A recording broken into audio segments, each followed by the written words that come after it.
अमेरिकी राष्ट्रपति Donald Trump ने अब खुद इस बात को मान लिया है कि उन्होंने तुर्की से ब्रिटेन जाते हुए ईरानी धमकियों से डरकर अपना प्लेन बदला था। उन्होंने खुद बताया सीक्रेट सर्विस की ओर से उन्हें जानकारी मिली और उन्होंने जैसा भी कहा उन्होंने वैसा ही किया। पूरी खबर आपको विस्तार से बताते हैं। नमस्कार, मैं हूं आकांक्षा और आप देख रहे हैं न्यूज़ 18 का डिजिटल प्लेटफॉर्म और मैं हूं आपके साथ आकांक्षा पांडे।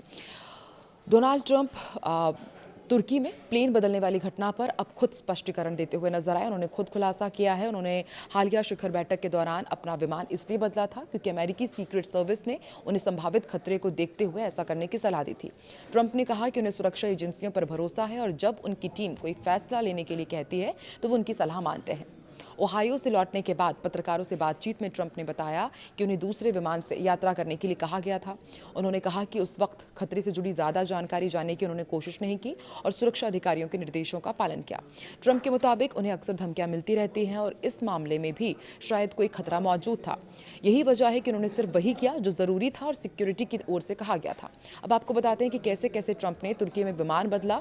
सबसे पहले तुर्की की राजधानी अंकारा में डोनाल्ड ट्रंप शुरुआत में पुराने एयरफोर्स वन विमान में सवार हुए। इस दौरान उन्हें मीडिया कैमरों के सामने विमान की सीढ़ियों से जाते हुए देखा गया। सुरक्षा कारणों से ट्रंप को सीधे उसी विमान से रवाना नहीं किया गया। उन्हें विमान के दूसरे हिस्से की तरफ से ले जाया गया जहां एक कैटरिंग ट्रक को विमान के दरवाजे तक पहुंचाया गया।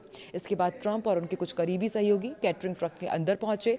ट्रक का इस्तेमाल उन्हें नजरों से बचाकर विमान से बाहर निकालने के लिए किया गया। कैटरिंग कंटेनर को नीचे उतारने के बाद ट्रक को पास खड़े एक छोटी C-32A अमेरिकी सैन्य विमान की ओर ले जाया गया।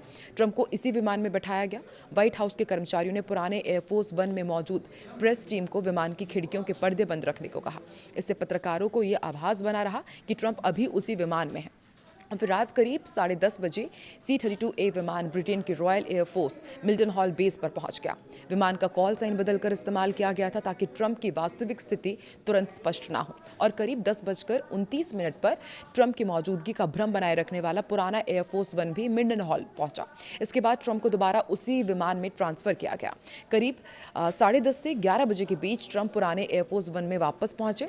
इस बार वो विमान की सीढ़ियों से नीचे उतरे और कैमरे के सामने दिखाई दिए। करीब 10:56 पर एयरफोर्स वन ने टैक्सी करना शुरू किया और इसके बाद ट्रंप अपनी आगे की यात्रा के लिए रवाना हुए।